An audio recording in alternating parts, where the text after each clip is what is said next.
Hello students, मैं आपका Vikesh sir. आज मैं आप लोगों के सामने क्लास 10 हिंदी का पाठ 13 सुखी राजकुमार पाठ का प्रश्न उत्तर लाया हूं, जो कि सभी पाठ के बीच से ही है। तो पहला प्रश्न है, सुखी राजकुमार कहानी के लेखक कौन है? सुखी राजकुमार कहानी के अंग्रेजी लेखक ऑस्कर वाइल्ड है। दूसरा, सुखी राजकुमार कहानी में लेखक ने किसका चित्रण किया है?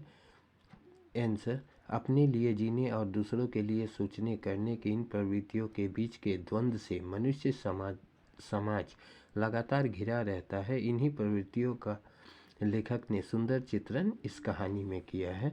तीसरा प्रश्न है, सुखी राजकुमार की प्रतिमा कहाँ स्थापित की गई? तो इसका उत्तर, नगर में उत्तर की ओर एक ऊंचे स्तंभ पर सुखी राजकुमार की प्रतिमा स्थापित की गई। सुखी राजकुमार की मूर्ति में क्या लगा हुआ था?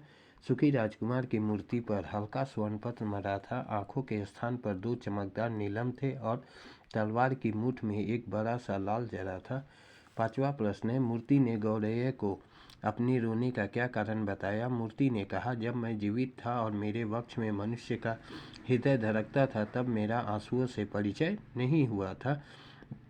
मैं आनंद महल में रहता था, जहाँ दुख को प्रवेश करने की इजाज़त नहीं थी। दिन में मैं अपने उद्यान में विलास करता था और रात में नृत्य में लगा रहता था। मेरे उद्यान के चारों ओर एक प्राचीर थी, किंतु मेरे चारों ओर इतना सौंदर्य था कि मैंने कभी बाहर देखने का प्रयत्न नहीं किया। मैं जीता रहा और मर गया। आज जब मैं मर गया हूँ तो उन्होंने मुझे इतने ऊंचे पर स्थापित कर दिया है कि मैं संसार की सारी कुरूपता और दुख दर्द को देख सकता हूँ।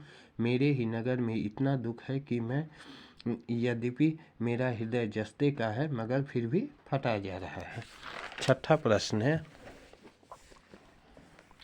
सुखी राजकुमार तलवार की मूठ से लाल निकालकर गौरैया को किसे देने के लिए कहता है? एक गंदी सी गली में टूटे फूटे मकान के अंदर एक चौकी पर एक स्त्री बैठी है। उसके हाथ में सुई के घावों से छत बिछत है। वह रानी की अंगरक्षिका के नित्य वसन पर फूल काट रही है। एक कोने में उसका बच्चा बीमार पड़ा है, उसे ज्वर है, वह फल मांग रहा है। राजकुमार को यह देख दया आ जाती है और वह नन्ही गौरैया से कहता है कि तुम मेरे तलवार की मूठ से लाल निकालकर उसे दे आओ।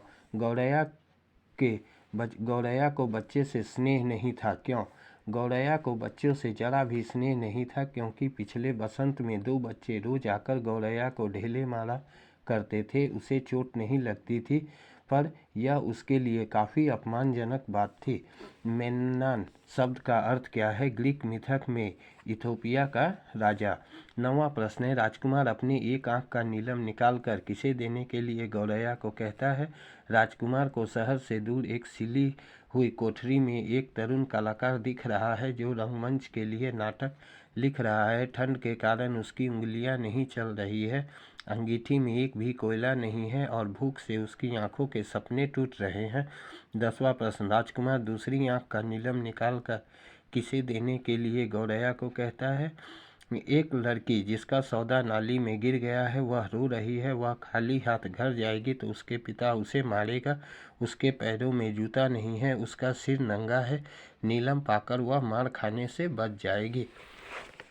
11वां प्रश्न है, गौरैया राजकुमार के साथ रहने को कैसे तैयार हुई? राजकुमार अपने दोनों आंखों से नीलम निकाल चुका था, जिस कारण वह अंधा हो गया।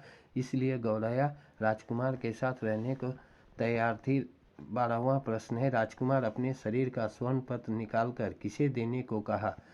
राजकुमार अपने शरीर का स्वर्ण पत्र निकालकर गौरैया को अपनी निर्धन प्रजा में बांट देने के लिए कहा। 13वां प्रश्न है, अंत में राजकुमार कैसा दिखने लगा? अंत में राजकुमार बिल्कुल मटमैला और मनहूस दिखने लगा। चौथा, देवदत्त ने नगर की 2 मूल्यवान वस्तु में क्या लाकर ईश्वर को दिया? जब ईश्वर ने देवदत्त से 2 मूल्यवान वस्तु लाने को कहा तो देवदूत ने वह राजकुमार का जस्ते का दिल और गौरैया की लाश लेकर आया, जिससे ईश्वर प्रसन्न हुए। 15वां प्रश्न है, नगर के लोग राजकुमार की प्रतिमा की तारीफ करते थे, क्योंकि उसकी प्रतिमा में बहुमूल्य वस्तुएं लगी थी। मनुष्य को नहीं, एक मूर्ति को दूसरे के दुख दिखते हैं, इसमें क्या है? तो इसमें विडंबना है। 17वां प्रश्न है, सुखी राजकुमार का हृदय भट्ठी में न गलने का अभिप्राय है। संवेदनाओं को स्वार्थ सिद्धि का साधन न बनने देना। 18वां प्रश्न, गौरैया सुखी राजकुमार के सानिध्य में क्या सीखती है? तो निस्वार्थ प्रेम। 19, मिस्र देश का बार बार जिक्र करने से गौरैया के चरित्र में किस बात का पता चलता है? उसके अनोखेपन और ऐश्वर्य के प्रति लगाव का।